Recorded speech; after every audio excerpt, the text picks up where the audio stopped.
আসসালামু আলাইকুম। অষ্টম শ্রেণীর সুপ্রিয় শিক্ষার্থীবৃন্দ, আশা করছি তোমরা সকলে ভালো আছো। 15 তারিখ তোমাদের পরীক্ষা অনুষ্ঠিত হবে, বাংলা পরীক্ষা। এই বাংলা পরীক্ষার জন্য তোমাদের কিছু নমুনা প্রশ্ন। এটি হলো যে তোমাদের নমুনা প্রশ্ন, তোমাদের যেটি আসল প্রশ্ন সেটি আসতে আরও সময় আছে। এর আগে তোমরা এই কিছু ধরনের প্রশ্নের নমুনাগুলো ভালো করে দেখে নিতে পারো। আসল প্রশ্ন আসলে সাথে সাথে প্রশ্ন এবং উত্তর তোমাদেরকে দেওয়ার চেষ্টা করব। তার জন্য তোমরা আমাদের এই চ্যানেলটিকে সাবস্ক্রাইব করে রাখতে পারো, ফেসবুক পেজ থেকে দেখলে ফলো করে রাখতে পারো। অপারেশন কদমতলী গল্পটি পড়ানোর আগে তোমাদের বাংলা বিষয়ের স্যার বললেন, মুক্তিযুদ্ধ সম্পর্কে তোমরা কি কিছু জানো? যদি না জানো তাহলে আমাদের এলাকার যে কোনো একজন মুক্তিযোদ্ধার কাছে মুক্তিযুদ্ধের ঘটনা সম্পর্কে জানতে পারো। কাজ, একক কাজ।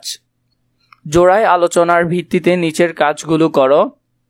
প্রথমে, তোমাদের এলাকায় মুক্তিযোদ্ধার নামের তালিকা তৈরি করো। তোমাদের বাছাই করা একজন মুক্তিযোদ্ধার কাছে মুক্তিযুদ্ধের ঘটনা নিয়ে একটি কথোপকথনের নমুনা কপি তৈরি করো। কথোপকথন তৈরির সময় নিচের বিষয়গুলো খেয়াল রাখবে। প্রথমে, কথোপকথনটি হবে প্রাসঙ্গিক বিষয় নিয়ে। যোগাযোগে মর্যাদা সূচক শব্দগুলো যথাযথ ব্যবহার করতে হবে। কথোপকথনের বিভিন্ন শ্রেণীর বাক্য ব্যবহার করতে হবে।